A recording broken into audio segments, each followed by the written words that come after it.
கட்டளை கொள்வோம்.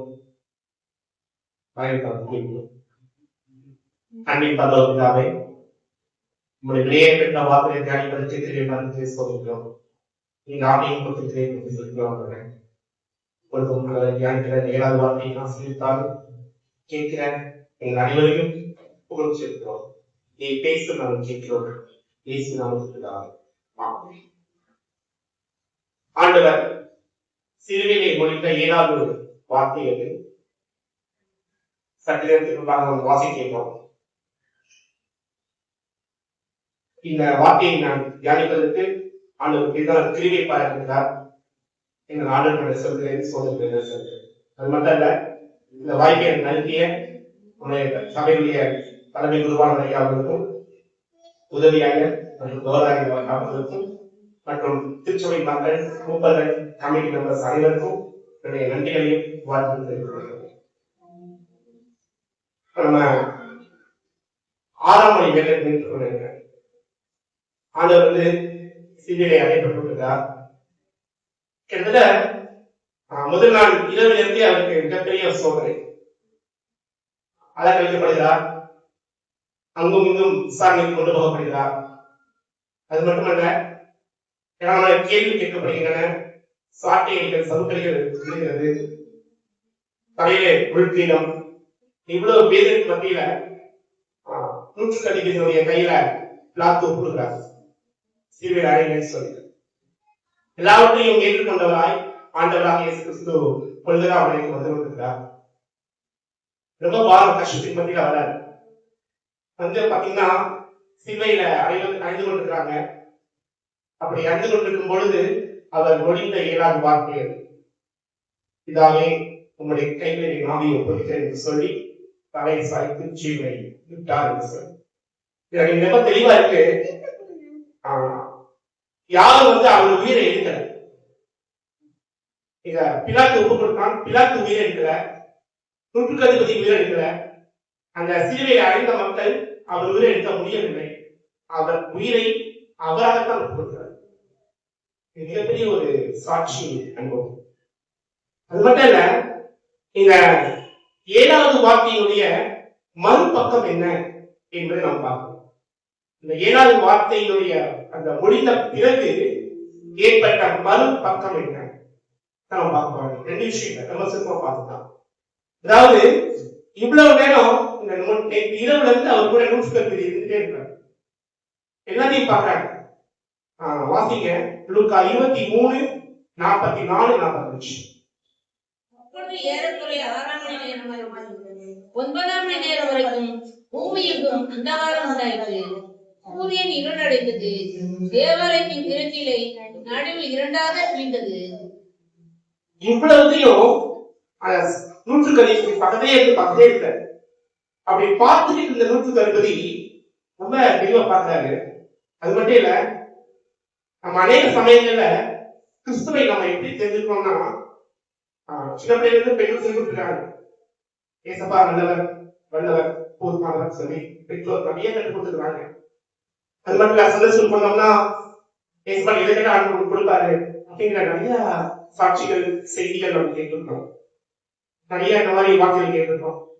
இன்னும் பாத்தீங்கன்னா சமூகம் நமக்கு எப்படி கற்றுத்தரணும். இயேசு கிறிஸ்துவ என்ன சொல்றாங்கன்னா, எவ்வளவோ தலைவர்கள் இருக்கிறாங்க, எவ்வளவு உயர்ந்த தலைவர்கள், எவ்வளவோ நன்கொடை வழங்கினவர்கள், எவ்வளவு நல்ல உயர்ந்த மக்கள் இருக்காங்க. அந்த தலைவரோடு கூட இயேசு கிறிஸ்து சொல்றாரு. அது மட்டும் இல்ல, அதையும் தாண்டி பாத்தீங்கன்னா இன்னும் சிலர் சொல்றாங்க, இயேசு கிறிஸ்து என்ன சொல்றாங்கன்னா, பல சமயங்கள் இருக்கு. அத்தனை சமயங்களையும் கிறிஸ்துவும் ஒரு சமயம், அவர் இயேசு கிறிஸ்து ஸ்தாபித்திருக்கிறார் கிறிஸ்துவத்தை என்றும் இங்க சொல்லுது.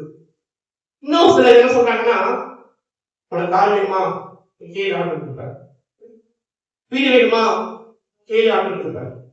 இல்ல உனக்கு உயர்ந்த பதவி வேணுமா, இல்ல ப்ரமோஷன் வேணுமா, இல்ல எது வேணுமோ நீ கேளு, இல்ல சுமீனத்துல தலைவரத்துல விடுதலை வேணுமா கேளு, ஆர்டர் கொடுப்பார். நல்ல விஷயம் தான், எல்லாருமே ஆர்டர் கொடுக்குறாரு, நான் கொடுக்குறேன்னு சொல்றேன். ஆனால் இதுதான் நம்ம அறிந்திருக்கோம். இதை தாண்டி ஒரு விஷயம் இருக்கு. ஆண்டவர் இயேசு கிறிஸ்து நீதிமானாய் பிறந்தார். அவர் நீதிமானாய் வாழ்ந்தார், நீதிமானாய் மரித்து உயிர்த்தார், நீதிமானாக்கவே நமக்காக அவர் வாழ்ந்தார்.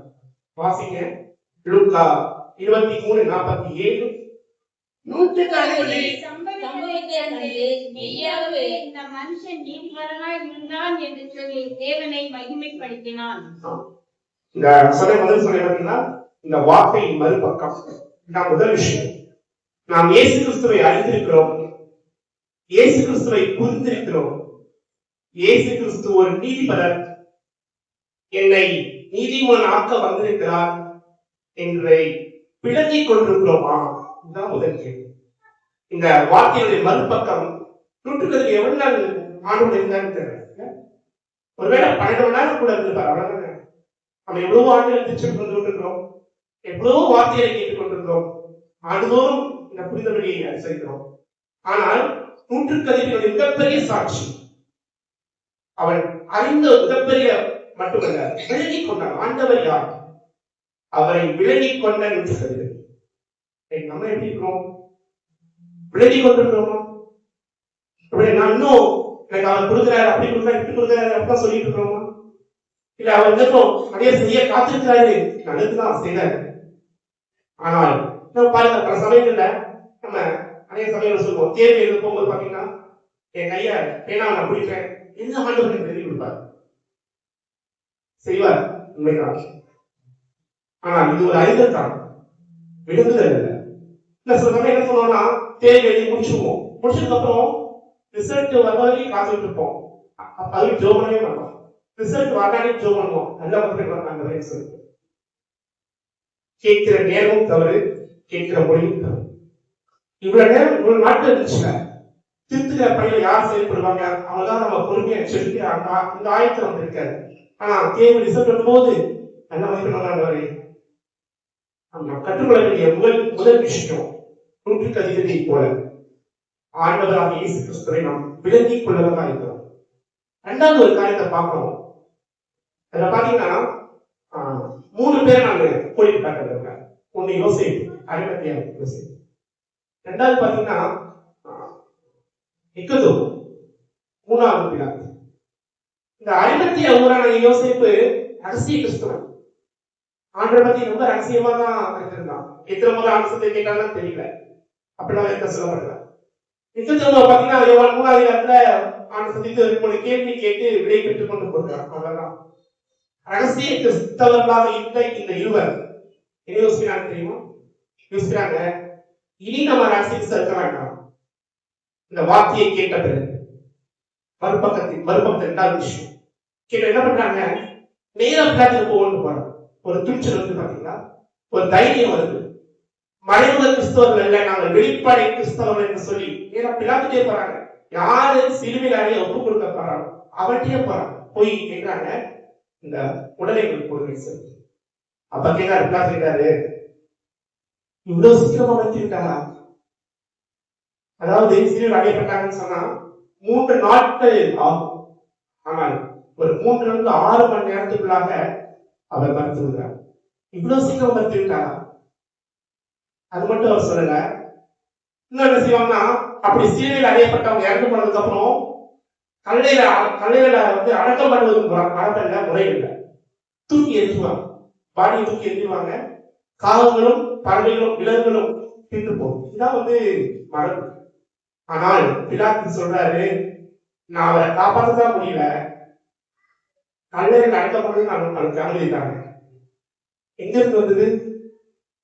இந்த யோசிப்புக்கு, இந்த நிக்கோதேமுக்கு, இந்த பிலாத்துக்கு என்ன தெரிஞ்சது தெரியுமா? முதல்ல நான் சொன்னேன், அவரை விலகிக் கொள்ளணும்னு சொன்னேன். இரண்டாவது சொன்னேன், அவரை விரும்பினார்கள். இயேசு கிறிஸ்து ரொம்ப நேசித்தாங்க. யோசிப்பு ஆண்டவர் நேசத்தினாலதான் சொந்த கலரையே கொடுக்க முடிஞ்சு. என்னால வந்து காப்பாற்றதான் முடியல, அடக்கம் பண்றதுக்கு நான் எப்படி முடிஞ்சது? இந்த மனது எப்ப வந்துச்சு? ஆண்டவரை நன்றாக விலகிக் கொண்டவர் பிலாத்து. கடைசியாக அவரை விரும்புகிறார், ஆண்டவரை விரும்புகிறார். நிக்கோதேமும் பல கேள்விகளை கேட்டார், அவ்வளவுதான், ரகசியமா தான். ஆனா அறையப்பட்ட பிறகு, ஒப்புக் கொடுத்த பிறகு வார்த்தைகள் மறுபக்கம் என்ன பண்றாங்க? அவரை விரும்புகிறார்கள் 3 பேர். நம்ம வாழ்க்கையில் ஆண்டவரை விரும்புகிறோமா? எவ்வளவோ விரும்புறாங்க, எவ்வளவோ பொருட்களை விரும்புகிறோம், நபர்களை விரும்புகிறோம், எவ்வளவோ சூழல்களை விரும்புகிறோம். எனக்கு இந்த மாதிரி வரணும், இப்படி இருக்கணும், அப்படி இருக்கணும், எவ்வளவோ செய்யணும். நடந்த நிகழ்வை நான் சொல்ல ஆசைப்படுறேன். தென்கொரிய தேசத்துல ஒரு மிகப்பெரிய ஒரு அரங்கம், அங்க கிறிஸ்துவ நிகழ்வு நடந்துட்டு இருக்கு. அநேக கவனிச்சிருக்காங்க. மிகப்பெரிய பிரசங்கம் போயிட்டு திடீர்னு ஒரு 3 தீவிரவாதிகள் நுழையிறாங்க துப்பாக்கியோட. நேரா ஸ்டேஜ் ஏறாங்க. என்ன சொல்றாங்க? நீங்க எல்லாத்தையும் முடிச்சுட்டு பிரைந்து இறங்கி இந்த வாசல்ல ஒரு பொற்சிலை, இயேசுவின் பொற்சிலை வைக்கப்பட்டிருக்கு. அதை 3 முறை சுத்தி வந்து மறுதளித்து அதில் காடி உமிழ்ந்துவிட்டு வெளியே போயிட்டீங்கன்னா உன் உயிர் தப்பிடும், இல்லைன்னா உன் உயிர் இங்கேயே மாறிட்டு போகும்னு சொல்லிட்டேன். சொல்லி நிக்கிறாங்க 3 பேர் துப்பாக்கியோட. பிரசங்கிக்கிறவர் வேகமாக எண்ணி கொள்ளாங்க. வேகமாக வந்து 3 முறை சுற்றி மறுதளித்து விட்டு வெளியே போகிறார்கள், காடி உமிழ்ந்து விட்டு. பிரசங்கியாரு போனதுக்கு அப்புறம் நம்ம இருக்கு இசை வீட்டு பாருங்க அப்படியே கேட்டாங்க. ஸ்டேஜ் ஃபுல்லா காலி ஆயிடுச்சு. ஆடியன்ஸ் ஒவ்வொருத்தரா சுற்றி வணங்கிட்டு மறுதளித்து அப்படியே காலி உமிழ்ந்து வெளியே போயிட்டே இருக்காங்க. ஒரு வாலிப பெண், இளம் பெண் நின்றுட்டே இருக்காங்க. எல்லாரும் முடிச்சுட்டு போயிட்டாங்க. எல்லாரும் போயிடுச்சு. ஒரு நபரை தவிர யாரும் இல்லை. அப்போ இந்த 3 பேர் கேட்டாங்க, நம்ம பார்க்க பாவமா இருக்கு, நம்ம இளம் பெண்ணா இருக்கிற, என்ன செய்ய நீயும் என்ன இவ்வளவு நேரம் காத்துட்டு இருக்க? 3 முறை சுத்தி மறுதளிச்சுட்டு காலி உமிழ்ந்துட்டு போயிருக்கலாம், போதும், அவ்வளவுதான் போயிடு அப்படின்னு சொல்லி சொன்னாங்க. அவ என்ன பண்ணா தெரியுமா? வேகமா அந்த சிலைக்கு என்ன போனான். ஏதாவது ஆச்சரியப்பட்டாங்க, ஆஹா நம்மளுடைய பழிச்சிருச்சு அப்படின்னு சொல்லிட்டு. என்ன பண்ண தெரியுமா?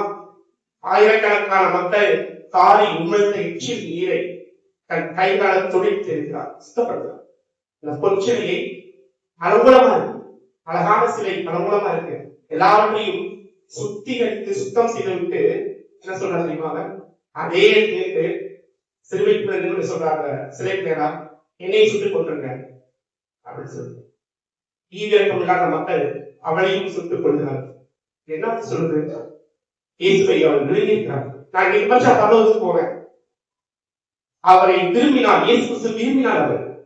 அதே நிலைதான் இந்த 7வது வார்த்தை நமக்கு கற்றுக் கொடுக்கிற காரியம். நாம் அவரை முழுமையாக விலகிக் கொள்வோம், நாம் அவரை விரும்புவோம். அப்ப நம்ம என்ன செய்யணும்? ஒரே ஒரு வசனம் வாசிப்பீங்களா? லூக்கா நற்செய்தி நூல் 9வது அதிகாரம் 23வது வசனம். லூக்கா 9:23. ஒரு நிமிஷம் எல்லாரும் எடுத்துக்கோங்க. எல்லாரும் சேர்ந்து ஒரு முறை இதை வாசிப்போம். எல்லாரும் எடுத்துக்கொள்ளுங்க, சேர்ந்து இணைந்து ஒரு முறை இதை வாசிப்போம்.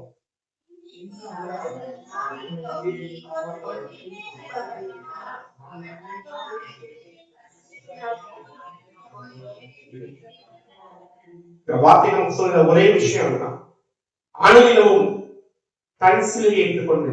ஒருவேளை சிலுவை நாம் அணிந்திருக்கிறோமா அல்லது சுமக்கிறோமா? சற்று யோசிப்போம். அணிந்திருப்பது ரொம்ப லகுவான விஷயம், நான் சுமப்பது ரொம்ப விஷயம். நாம் ஒவ்வொரு நாளும் சிலுவையை அணிந்து கொள்ள வேண்டாம், சிலுவை நாம் சுமத்தியவர்களாக. இன்னும் ஷார்ப்பா போட்டிருக்கிற வசனத்துல தன் சிலுவையை எடுத்துக்கொண்டு அனுதினமும் என்னை பின்பற்றி வருகிறது. பின்பற்ற ஆயத்தப்படுவோமா? கண்களை மூடி தலையில் தாங்குவோம். ஒரே ஒரு கோரஸ் உலக ஆரம்பத்திலிருந்து எல்லாரும் சேர்ந்து தெரிந்து பார்ப்போம். தெரிந்தவங்க என்ன செய்து பாருங்க. உம்மையே நான் நேசிப்பேன், உம்மையே நான் நேசிப்பேன், நான் உம்மையே நான் நேசிப்பேன், நான்